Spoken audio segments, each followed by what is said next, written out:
Je m'appelle Nicolas Ngo, je suis explorateur et coach professionnel. Je suis aussi l'auteur de ce livre qui vient de paraître aux éditions Tana, qui s'appelle Comment faire de sa vie une aventure, que j'ai écrit au retour d'une série d'expéditions dans 3 milieux extrêmes auxquels j'ai participé.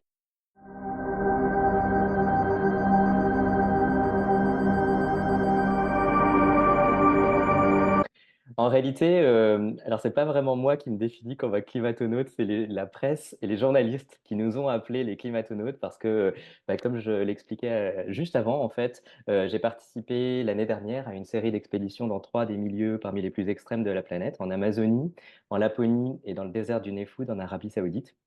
Et à chaque fois, c'était des expéditions en autonomie, sans assistance et sans moyens motorisés. Donc, on était en packraft sur une rivière en Amazonie, en ski et pulka en Laponie, et puis en tirant un chariot dans le désert du Nefoud.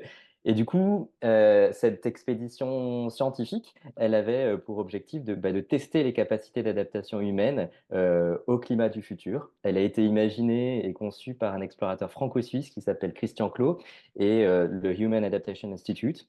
Et nous étions en fait 20 personnes, 10 femmes et 10 hommes, à participer à cette série d'expéditions qui avait pour but une dimension scientifique. Et donc assez rapidement, il y a eu pas mal de médias autour de cette expérience, d'une certaine manière.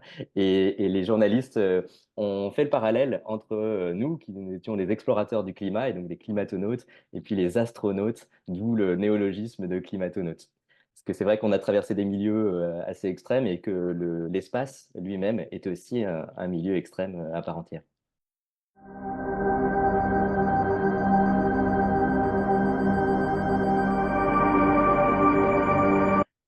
Ouais, alors bien sûr, c'est en toute modestie que ce parallèle est fait, mais en fait, dans mon parcours, moi, j'ai eu la chance de rencontrer plusieurs fois des astronautes, trois en fait, à titre personnel. J'ai rencontré Jean-François Clairvoy, avec qui j'ai fait un vol en 0G, un vol parabolique qui simule la pesanteur qu'il y a dans l'espace. J'ai aussi rencontré Thomas Pesquet quand j'organisais la fête de la science, et donc c'était le premier parrain de la fête de la science qu'on avait choisi au ministère. Et puis j'ai aussi la chance de connaître Claudie Aigneret, qui est la première femme française dans l'espace, et qui m'a accompagné en fait tout au long de mon parcours. Donc c'est une grande chance et quelqu'un qui m'inspire beaucoup. Et cette expérience de climatonaute, quelque part, moi je l'ai vécue aussi un peu comme celle d'un astronaute parce que elle a été très longue au fond. Il y a eu 2 ans de sélection. Donc comme la sélection astronaute, ça dure très longtemps, il y a eu ensuite eu 4 ans de préparation pour un peu moins d'un an d'expédition. Donc au total, ce projet un peu fou m'aura occupé pendant 7 ans en fait dans ma vie. Et c'est en ça aussi où il y a une dimension un petit peu comparable à celle des astronautes, où on sait qu'ils se préparent pendant très longtemps, parfois pour des missions qui durent quelques mois dans le plus long des cas. Et puis aussi dans des milieux assez exigeants, on va dire. Donc c'est vrai qu'à chaque étape de la sélection, j'avais l'impression de réaliser mon rêve de gosse et je me suis tout à fait mis dans l'état d'esprit d'une sélection pour faire une mission spatiale, même si l'espace en question, c'était pas au-dessus de nos têtes, mais dans des milieux un peu isolés et extrêmes sur Terre.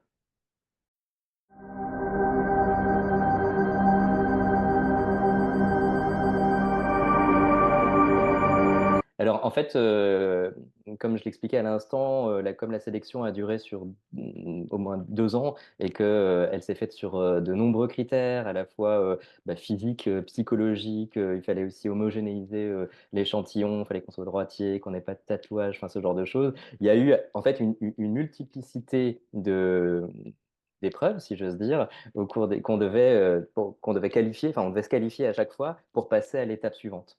Et donc, ça supposait effectivement un entraînement assez sportif qui n'a pas été un one-shot juste avant la première mission, mais qui a duré sur plusieurs années. Globalement, on était tous des gens très en forme et plutôt assez sportifs.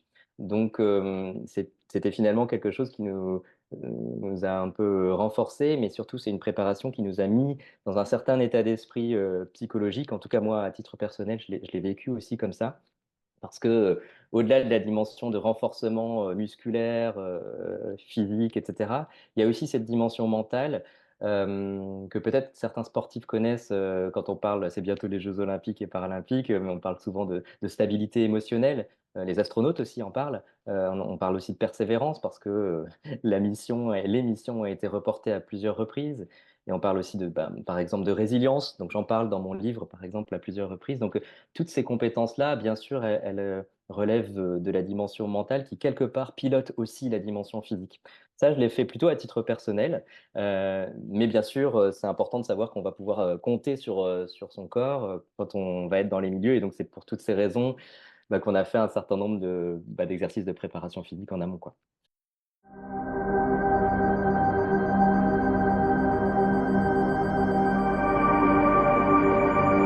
Oui, c'est vrai qu'il y a toujours une dimension d'émulation en fait quand on s'entraîne collectivement.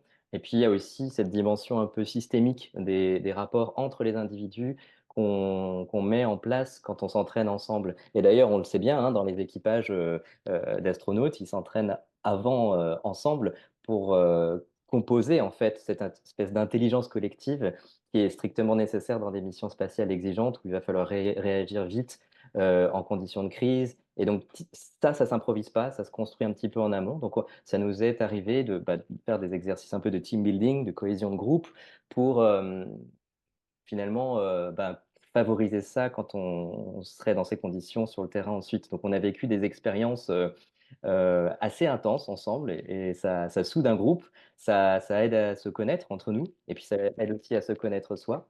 À titre d'exemple, je peux donner un exemple d'un week-end dans les Pyrénées, dans le sud de la France, sud-ouest de la France, où en fait c'était un week-end de survie où on portait notre matériel, on avait 20-25 kilos, donc c'était assez lourd quand même.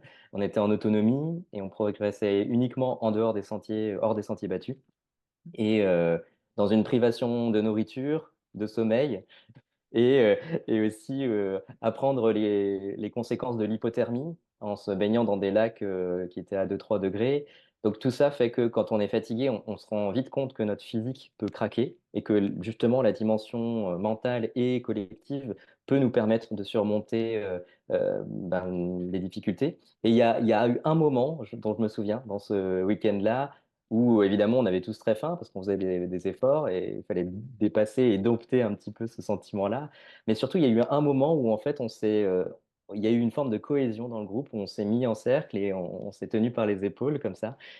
Et ça a été un moment assez décisif dans le week-end au sens où il y a eu un avant et un après et j'ai eu l'impression qu'il y avait quelque chose de fondateur qui s'est installé à ce moment-là.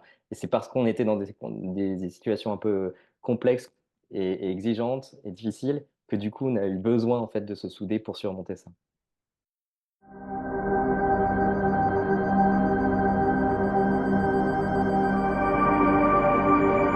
Hmm. Alors j'en ai eu beaucoup en fait, mais je pense que celle qui a prédominé, c'est quand même la joie et l'émerveillement.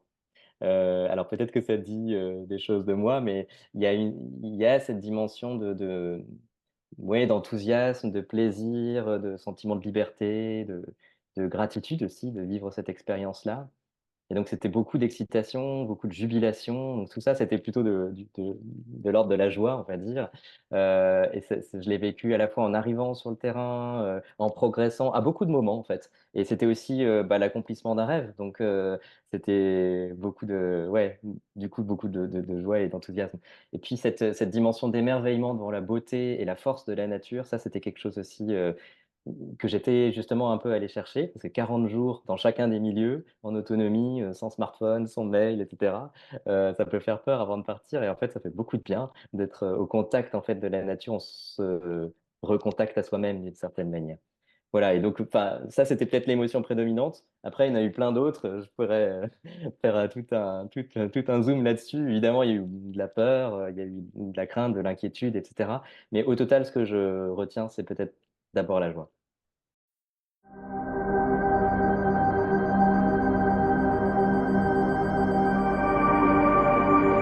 Mais ce qu'il faut se dire, c'est que c'est des conditions de soins qui sont celle d'un hôpital de brousse, quoi, en quelque sorte. Les médicaments sont très très limités et on les a pas tous. Et donc, je suis pas sûr, mais je pense que dans la Station spatiale internationale, ils ont tout ce qu'il faut pour faire des opérations top niveau, en lien avec des spécialistes sur Terre.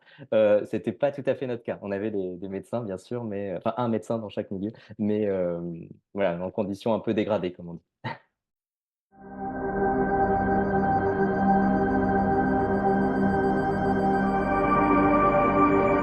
Enfin, tout était dur, mais moi, oui, c'était assez violent au sens de, ça attaque, hein, le froid, c'est même plus une sensation de froid, c'est une sensation presque de souffrance, en fait, au bout d'un moment, notamment aux extrémités, au bout des doigts. Moi, j'ai eu des crevasses au bout des doigts, notamment. C'est pas terrible après pour faire son matériel, etc. Mais moi, j'ai trouvé que l'Amazonie était particulièrement exigeante, notamment parce que je passais, en fait, d'un milieu ministériel, puisque je dirigeais un département dans un ministère de la Recherche à un environnement extrême qui est celui de la jungle équatoriale amazonienne. Donc, j'avais pas une expérience non plus si importante que ça juste avant de partir. Et ouais, ce choc culturel a été quand même un peu difficile à encaisser. Mais du coup, celui-là a joué dans la difficulté. L'humidité, en fait, a joué, en fait, aussi.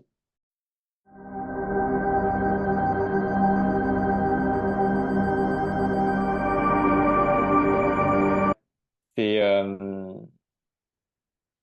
c'est se réhabituer en fait à cette vie qui est la nôtre, hein, une vie urbaine, citadine, dans laquelle on se rend plus compte qu'on a quand même beaucoup de confort. On l'oublie ça c'est quand même chouette.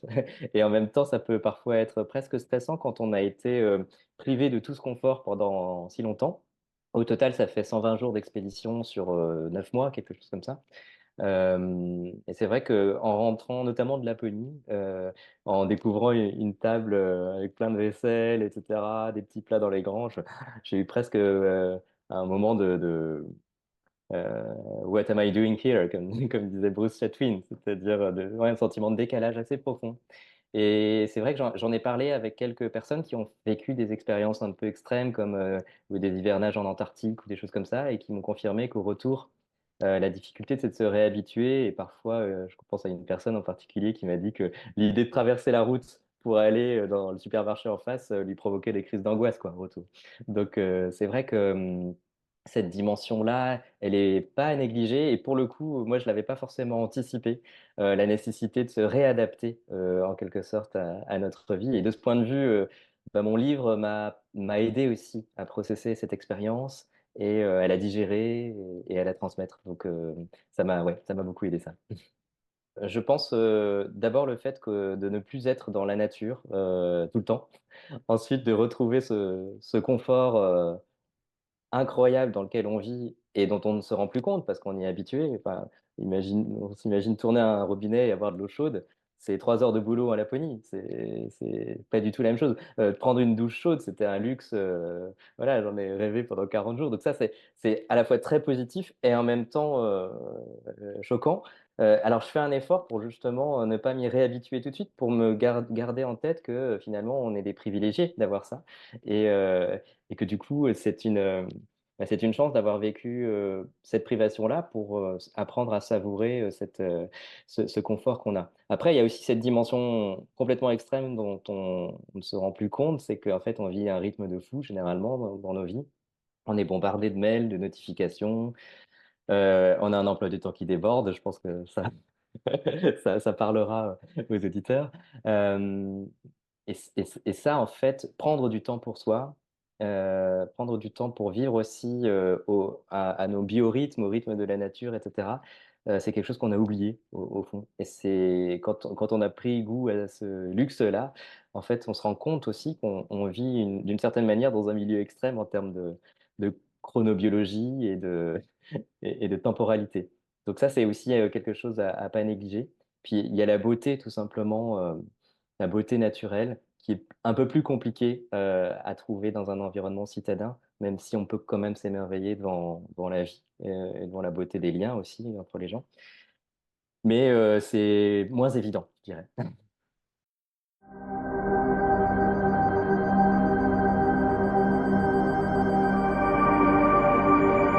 Peut-être, en partie, ouais, ouais. Je pense que je suis assez exigeant avec moi-même et en même temps, je sais que l'échec fait aussi partie du chemin.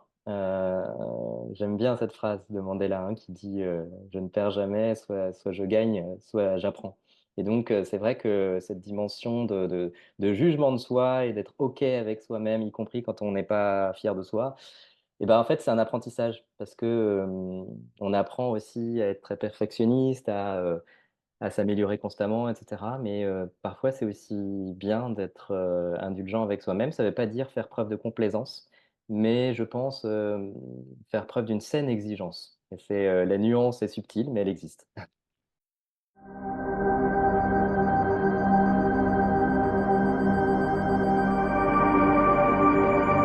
Je pense que la première chose le premier conseil que je donnerais, c'est de l'anticiper en interrogeant son pourquoi, sa vision profonde de la raison pour laquelle cette personne souhaite changer de vie.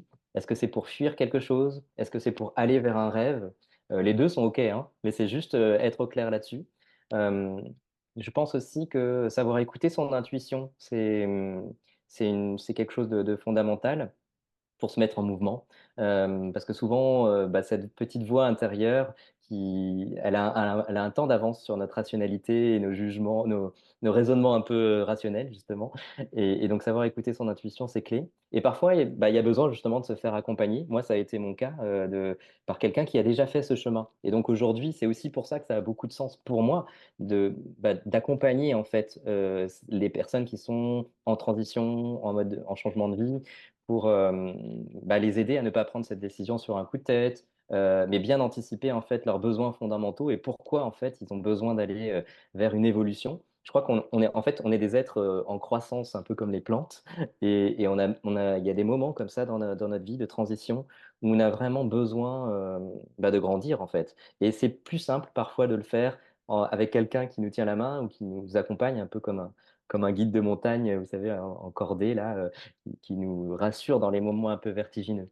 Et puis, bah, une fois que cette réflexion elle est faite, seule ou accompagnée, je pense que c'est important d'oser se lancer au total, parce que pour pas rester un peu paralysé comme ça à la croisée des chemins, pas se laisser paralyser par nos peurs, mais bah, prendre conscience qu'on n'a qu'une vie, qu'on a 30 000 jours à vivre. C'est pas tant que ça quand on y réfléchit, et que bah, ça passe vite. Et donc, ça vaut le coup de se mettre en route vers nos rêves.